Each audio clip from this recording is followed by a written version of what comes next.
முடிந்த பாராளுமன்ற தேர்தலில் கோவை தொகுதியில் வரிசைப்படி வாக்கு இயந்திரத்தை வைக்காமல் மாற்றி வைத்ததாக பாஜகவினர் புகார். தமிழ்நாட்டில் கடந்த 19ஆம் தேதி பாராளுமன்ற தேர்தல் நடைபெற்று முடிந்தது. இந்நிலையில் கோவை பாராளுமன்ற தொகுதி சூலூர் சட்டமன்ற தொகுதியில் பூத் எண் 148, 151, 155, 156, 157, 159, 160 ஆகிய பூத்களில் வாக்குப்பதிவு இயந்திரத்தை 1, 2, 3 என்ற வரிசைப்படி வைக்காமல் 3, 2, 1 என்ற வரிசையில் வைத்து வாக்காளர்களை குழப்பியதாக பாஜகவினர் கோவை மாவட்ட ஆட்சியர் அலுவலகத்தில் புகார் அளித்துள்ளனர். பாஜக சூலூர் கிழக்கு மண்டல தலைவர் ரவிக்குமார் தலைமையில் 50க்கும் மேற்பட்டோர் மாவட்ட ஆட்சியர் அலுவலகத்தில் புகார் மனு அளித்தனர். அவர்கள் அந்த அதிகாரிகள் மீது கடுமையான நடவடிக்கை எடுக்கவும், மேலும் அந்த பூத்களில் மறு வாக்குப்பதிவு நடத்த வேண்டும் எனவும் கூறினார். இதுகுறித்து பேசிய ரவிக்குமார், பாஜக வேட்பாளர் அண்ணாமலையின் வெற்றியை பறிக்க முயற்சிப்பதாகவும், இந்த தேர்தல் முறைப்படி நடத்தப்பட வேண்டும் எனவும், பல்வேறு வாக்காளர்களின் பெயர்களும் விடுபட்டுள்ளதால் பலரும் வாக்களிக்க இயலாமல் சென்றதாக தெரிவித்தார்.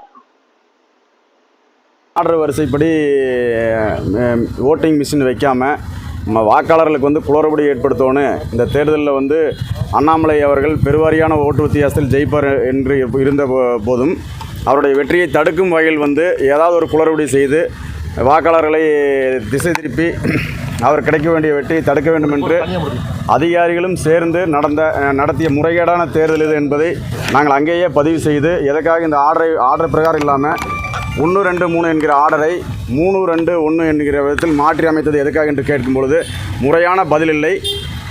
கடைசியில் நாங்கள் எல்லா பக்கம் மிஷின் பார்த்துட்டு நீங்கள் கலெக்டரேட்டை முறையிட்டுக்குங்க அப்படின்னு சொன்னதன் பேரில் இன்று கலெக்டரை சந்தித்து இந்த மாதிரி தேர்தலில் ஜனநாயக தேர்தல் முறைப்படி நடத்தப்பட வேண்டும். ஆனால் இது வாக்காளர்களை திசை திருப்பி குளறுபடி ஏற்படுத்தி எங்களுடைய வேட்பாளருடைய வெற்றியை தடுக்கும் வகையில் செயல்பட்ட அதிகாரிகள் மீது கடுமையான நடவடிக்கை எடுக்க வேண்டும்.